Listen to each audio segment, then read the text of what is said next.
সুমিত্রা চৌধুরী। সুমিত্রা, আমি এতক্ষণ দেখিনি, আপনি আছেন, আমার পরিচিত খুব।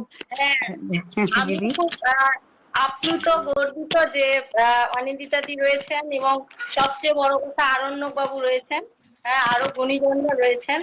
তো আমি একটু বাইরে ছিলাম, জাস্ট মানে ঘরে ঢুকলাম।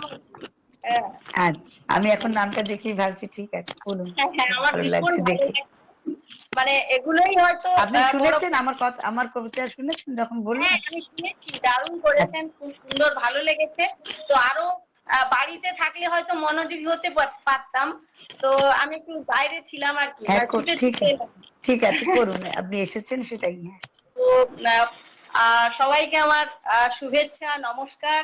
আর আমার ছাত্র সম, মানে ও বাংলা ডিপার্টমেন্ট, আমার ইংলিশ, কিন্তু আমাদেরই কলেজের ছাত্র, ও সম্পাদনা করছে বা ও লিখছে, এটা আমাদের একটা গর্বের বিষয়। আমরা অনেকেই বলি যে মানে নতুন প্রজন্ম লিখছে না, না, নতুন প্রজন্ম কিন্তু লিখছে। এদেরকে দেখেই অনুপ্রাণিত হচ্ছে অনেকেই। অনেকেই বলছেন যে এখন মানে এই প্রযুক্তির যুগে লেখালেখি বা বই পড়া কমে আসছে। আমার ধারণা তা নয়, কিন্তু মানে আমরাই কিন্তু ওদেরকে অনুপ্রাণিত, উৎসাহিত করতে পারি, সেই পথটা দেখাতে পারি। এই যে হরিহর লিখছে, মানে সত্যি বলছি ভীষণ গর্বিত ওর জন্য যে এইটুকু বয়সে ও পড়াশোনা বজায় রেখে লিখছে। আর কবিতা মানেই যে সবসময় গুরু গম্ভীর হতে হবে, কঠিন শব্দ ব্যবহার করতে হবে, আমি অন্তত মনে করি না। আমি যদিও সেভাবে লিখি না, টুকটাক লেখালেখি করি, কিন্তু আমি মনে করি, মানে ওয়ার্ডসওয়ার্থ বলেছেন, poetry is the spontaneous overflow of powerful feeling.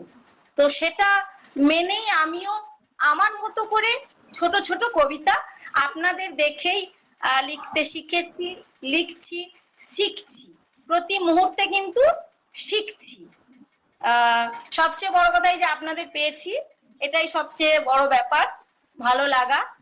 আর কবিতা মানেই হচ্ছে একটা আমাদের মানে অনুভূতির প্রকাশ।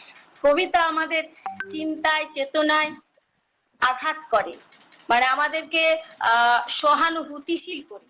কবিতা মানেই কিন্তু সুন্দর, আর যা কিছু সুন্দর তাই সৃষ্টিশীল, আমি অন্তত মনে করি। আর আমি বেশি কিছু বলবো না, কারণ আপনারা যারা রয়েছেন এখানে গুণীজনরাই রয়েছেন, সে তুলনায় আমি অতি সামান্য, আপনাদের দেখেই শিখি। আমি আমার ছোট্ট একটি কবিতা বলছি, একদম ছোট।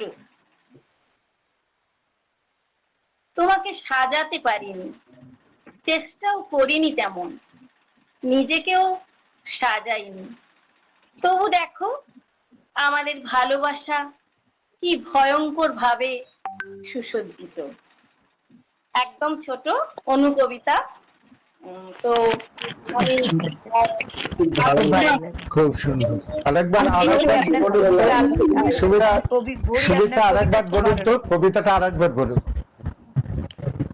তোমাকে সাজাতে পারিনি, চেষ্টাও করিনি তেমন, নিজেকেও সাজাইনি, তবুও দেখো আমাদের ভালোবাসা কি ভয়ঙ্কর ভাবে সুসজ্জিত।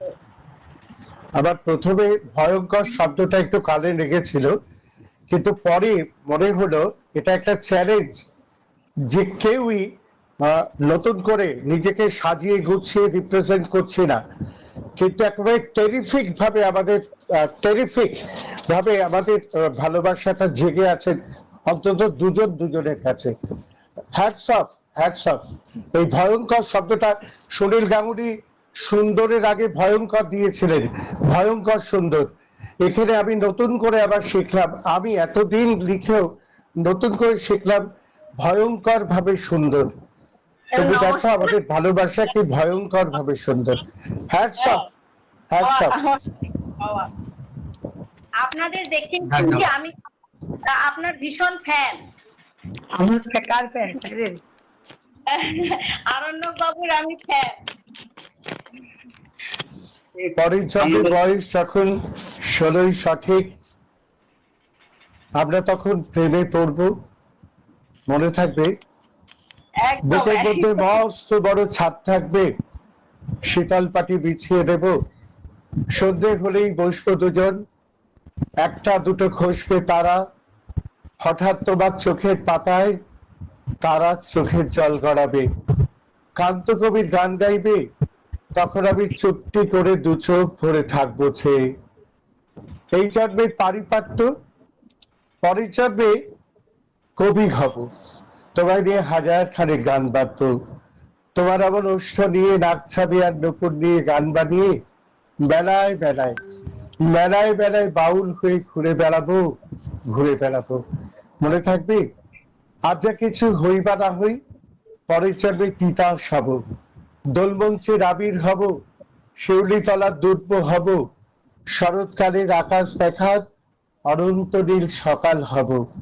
এসব কিছু হই বা না হই, তোমার প্রথম পুরুষ হব। মনে থাকবে, খানিকটা অংশ বললাম।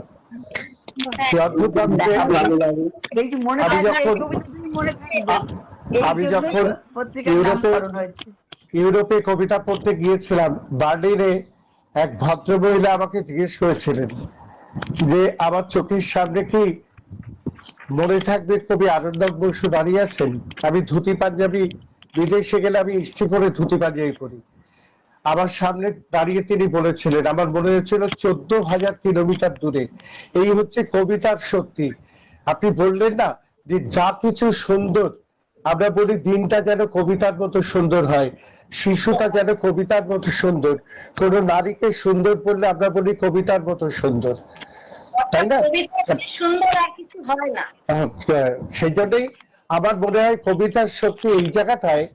আমি এত নাটক লিখেছি, আমার হিট নাটক কলকাতা বা বহির্বঙ্গে এমনকি বহির্বিশ্বেও হয়, তার সত্ত্বেও আমি বলছি কবিতা লেখার যে জোর, একটা কবিতা যেভাবে মানুষের হৃদয় জয় করে নেয় তার কিছুতেই হয় না। এটুকুই বলার, যে কারণে মনে থাকবে কবিতাটা বারবার এখানে আলোচিত হচ্ছে। কয়েকটা লাইন আমি শোনালাম একটু। অনেক অনেক ধন্যবাদ। খুব ভালো লাগে। এর বিপরীতে একটা কবিতা আছে থাকবে মনে, মানে এর বিপরীতে, সেটা এতটা জনপ্রিয় এখনো হয়ে ওঠেনি, কিন্তু অনেকে এখন তো অনেক করছেন, অনেক বাচিক শিল্পী, নিজেও খুব ভালো করেন, পরে কখনো শুনবেন সেটা। স্যারকে যে আমাদের সঙ্গে পেয়ে সত্যি আমরা খুব আনন্দিত, গর্বিত। আমিও খুব, আমি একসময় মনে হচ্ছিল আমি তাড়াতাড়ি করে পালিয়ে যাব, তো এখন তো দেখছি 9টা বাজতে চললে আমি থেকে গেছি, কিন্তু থাকলাম এইটুকু তো থাকলাম। আমি একেবারে 7:30 বোধ হয় 7:35 ঢুকেছি, 1.5 ঘন্টা হতে চললো। আমার এতটুকু ক্লান্তি আসছে না বা ভয় লাগছে না যে আজকে একটা টার্গেট ওরিয়েন্টেশন থাকে, আমার এতগুলো পাতা শেষ করতে হবে, আমি রাত জেগে করবো, কিন্তু আমার জীবনটা সার্থক হলো আর কি। সেই ডাকঘরে বলেছিল না, অসুস্থ আমার বলেছিল দইয়ালাকে, দইয়ালা তোমার অনেকটা সময় বোধহয় বইয়ে দিলাম আমি।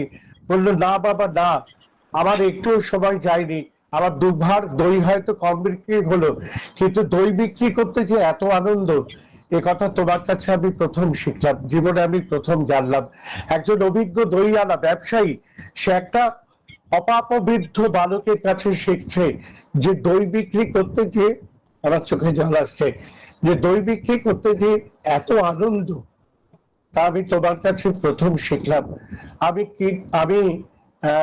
আমি এই উদ্যোক্তাদের, আজকের উদ্যোক্তাদের আমি আমাদের বাংলা থেকেও বিশ্বজিৎ বাবু একটু কম সময় থাকবেন বলছিলেন, অনেকক্ষণই আছেন। আর আমাদের এই কথাটা বলতে চাচ্ছিলাম যে আমি হরিহরকে বলছিলাম যে আমি কিন্তু বেশি সময় দিতে পারবো না, খুব সময় কম আছে, কিন্তু আমি হরিহরকে বা সৌমেনকে বলবো যে এই যে চাঁদের হাট, এই যে প্রকাশনা বা একটা নতুন